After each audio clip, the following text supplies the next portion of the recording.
Means they don't know you, they don't trust you. So, the reality is you have to build a bond of trust with a horse the same way you do with people, except you can't talk. Well, you can talk to a horse. Horse generally doesn't talk back too much.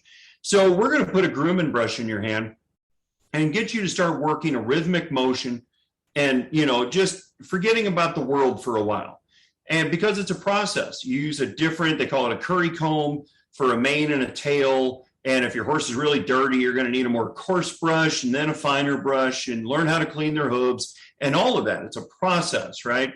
So, we're going to get you going with that and get you to take those bag you call your problems and leave them over here for a while because they'll be there when you get back. Our goal is to just hopefully get you to worry about less of those problems and leave them there and just walk past them in time. That's totally amazing. When I started reading about the program, I was just really taken. I was like, this is a lot for somebody to ever take. So that's amazing. And your family works with you too, don't they? Yeah, it's myself and my wife that started it. I didn't know there was a term, but we're known as patriots. We're the ones that support y'all that wear the uniform. And yes, I do say y'all. And for everybody wondering, the plural, the y'all is all y'all. My dad is the veteran in the group. He's 2 tours Vietnam, United States Navy, running Marines upriver out of Da Nang, and probably saw some of the ugliest things, mankind had to offer at that time. And so between that, my father-in-law, who was Army 55, 57, real deep in both sides of our family. Somebody in my wife's family actually traced service all the way back to George Washington. So, yeah, really, really big deal there. So when I say it goes deep in both our families, it's miles deep. And, and then I graduated high school in 91. 5 of my buddies went into the Marine Corps, 3 washed out in boot camp, and 2 became MPs in the Corps and went straight to the sandbox right out of high school. They all came home, or those 2 came home, thank God, but they weren't the same as when they left. There's no way you can be. You are who you are before you went in. You are who they made you. And then you got to figure out who you are, who you want to be when you get out. We say sometimes you leave a little piece of you behind. I can't see how you can't. Absolutely. Well, I have a ton of questions for you. You gave us a good overview. I believe you started in 2017 with the little napkins and you began your journey in 2017. What makes this such a special program? Well, what makes it a special program is it's unique. You're dealing with God's majestic animal. There's no other way to call a horse but that. A horse can feel a gnat land on its back. Here's this 1,200-pound animal can feel a gnat land on its back, but they're so intuitive. What do you think it feels from you 2 feet away, 20 feet away? It feels everything, okay?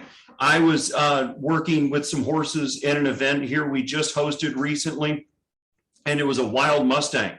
1,200-pound wild Mustang. I'm 6'4", 260. There were 2 alpha males in that arena. But I tell you what, within 30 minutes, we were walking with each other in steady motion around that arena. We became buddies. They said, look at these guys are going to go have a beer. Everybody's kidding around and joking. I could stop dead in my tracks, turn around, go the other way. He'd go with me. It's called liberty training, groundwork, if you will.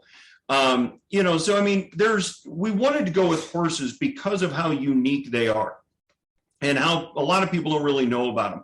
There's a lot of fantastic dog programs out there. We're dog lovers as well. We didn't want to be white noise and just fall into another space where everybody wants to become a dog trainer or another 501c3 with dogs and what have you. So, here with horses, my dad calls horses your 7th sense. It's the person in your unit that knew everything about you, the good, the bad, and the ugly, didn't judge you. You're there to get each other home. That's a horse. Veterans don't see that kind of loyalty for the most part outside of the unit when they hang up the uniform. Why? Because the corporate world will let you down. Somebody will step on you to get a promotion that you wanted. There's supposed to be a chain of command in the corporate world, but it's not like what y'all dealt with in the service. You see real quick, everybody's kind of out for their own self. So, vets have a hard time dealing with that, especially when they first get out. So again, we want to give you that sense of purpose again by working with this horse, because it isn't just jump on, giddy up, go get them, and you go home.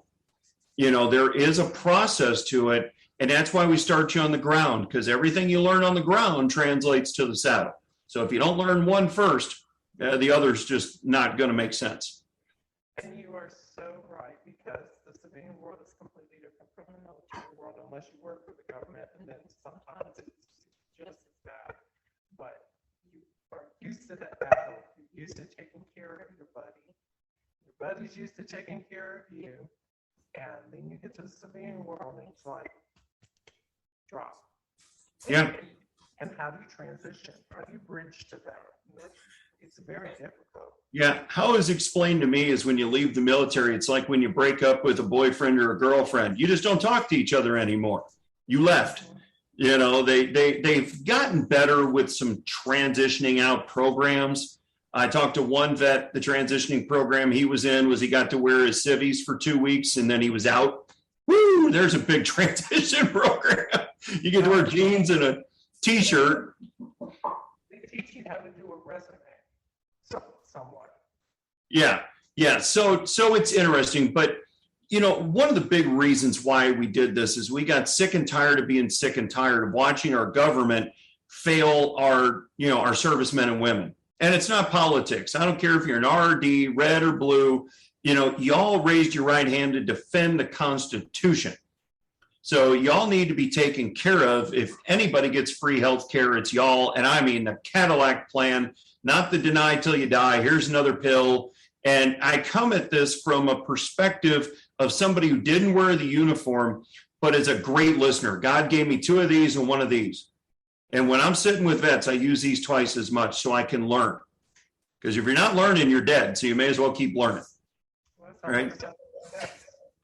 Yeah. So it is just we just felt there's something that the private sector needed to pick up the ball and run with it. We call it our deployment that never ends. This mission will never stop.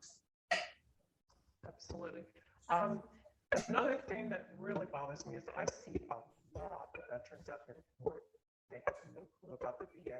They have no clue how to navigate any of the programs. They don't even have a clue of how to get any type of benefits. So there they are out in the world just trying to survive on whatever they can get from their job. Yeah. And that is so frustrating. Just like you said, I mean, you got to find a way to give back. Yeah, well, we have people on our advisory board that will help you with your benefits. Some used to work directly inside the VA, so they know the ins and outs. Get them to make sure the paperwork's filled out right, because God forbid you fill out one wrong form. My dad always taught me the definition of military in the dictionary is hurry up and wait. So, right. Yeah, so, versus hurry up and wait, because my dad's been fighting stuff since 2013. He was shooting dual 50 cals running them Marines upriver. He's got 6% in his right ear, about 65% in his left. They started out with 10% tinnitus, finally got his right ear up to 20% after he realized that was just his right ear, because they said his left ear wasn't service connected. He said, so my left ear wasn't in Vietnam, just my right. Was I shooting a gun like this? So we have people, because there are things that are obviously well above my pay grade, but I always want to make sure I have the right people in place that I can go to that can get you the help and the benefits you need. Because, the one thing I always try and express to veterans, and I'd express this to my dad, he was part of the era that came home, they were spit on and called baby killers in airports. And they said, hey, I came home with all my arms and legs. Let someone else have the benefits. Well, someone else isn't getting 200% because you didn't want to get your 100%. Correct. So I make them, do my damnedest, because again, I'm German, Irish, Austrian, and Native American. I'm pretty stubborn. So I believe in slow the drip, where's the marble? I'm just going to keep working on you until you say yes. And then we're going to help you get them forms filled out and get what you deserve, because you do deserve it, because you earned it. You know, I don't care if you were a paper pusher for 4 years or you were kicking indoors. You deserve what's coming to you. I always tell people I never stop being a chief, because every time I turn around, I'm helping a sailor who's getting ready to retire, and they have no clue how to navigate the waters. I'm like, okay, you've only dipped your oar in here. Let's put both oars in here and let's get you to where you need to go. So, and I think that's one of the things that has changed just a little bit is people are learning who they can network with, who they can mentor from, who they can get information from. But there are some people who are still out there and they just don't know any of this. Well, they just don't know, or they just gave up asking because a couple of people told them no, or they heard all the horror stories of their local VA. I mean, I've known some people have never had a problem with a VA in their life. They love them. And people, and then the other side of that coin, that you couldn't pay them to go. I know about 3 people in Orlando who are having a really hard time getting their benefits, but I also know my experience was good. I was very fortunate to get a good doctor who cares about her veterans, and boy, that's a gem you need to hold on to. Yeah. So we're gonna move on, because I could talk about the VA and the benefits and stuff for a long time. Same. Who can benefit from your program? Everyone. When I say we deal with veterans and their families, it's everybody. If you wore the uniform and you're still kicking from Korea and you want to, work with a horse, come on, come one, come all, veterans and their family. I don't bash other organizations, because I'm not here to tear down someone else's house to build my own, but to say we're a post 9/11 veteran group, you're disservicing everybody else. And now eventually, obviously, Korea is about died off, World War II is about died off, and the Vietnam era is getting there. So eventually it is going to be post 9/11, but you've got my buddies that went over to the sandbox in 91, the first Gulf War. You got, what they're now calling the Forgotten War, Somalia, Black Hawk Down, things like that. So you can't, we don't feel the need to label ourselves. If you just rotated out from Afghanistan yesterday, or you got out 50 years ago, give us a holler. Okay. Also, how do you sponsor a veteran, and what does that entail? How do they contact you? Just reach out to you on the website?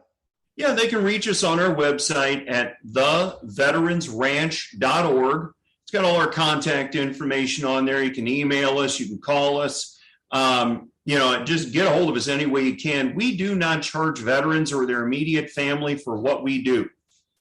Okay, so we are a 100% donation-based organization. That's why we ask everybody to help as often as we do. If you have a nonprofit, if you're breathing, you're fundraising. If you're not doing a 3-foot rule of touching somebody and telling them who you are and what you do, you've just got a really expensive hobby. But, we reach out to a lot of veteran organizations. I'm here in Lakeland, Florida, which is halfway between Disney World and Tampa. So we're in what's called Polk County. We're part of the Polk County Veterans Council. We deal with the Tampa and Orlando VA's activities division. So we get all of our event flyers and everything out to them. The greatest thing and saddest thing is when I have to turn vets away because we're full. That event's full. It's like, yay, we're full, but damn it, I don't want to turn anybody away. You got to catch us on the next one. Yeah. What does sponsorship, what does donations and sponsorships cover? And I think you just went over that, so we can skip that question. Covers everything, right? Yeah, it really does. We're trying to grow. We're trying to expand. We just started year 5. So we've been around a hot minute, but we're trying to get our face in the place more in a world where there's 45,000 registered veteran nonprofits, and we all know who the big dogs on the porch are. You see them on TV every night asking for dollars as well. But we are trying to expand into our own piece of dirt. Okay, right now we run this out of our house. There's my cat in the background, who I'm gonna who I'm going to kill over there. Anyway, I'm a dog guy, not as much of a cat guy. Sorry, cat lovers.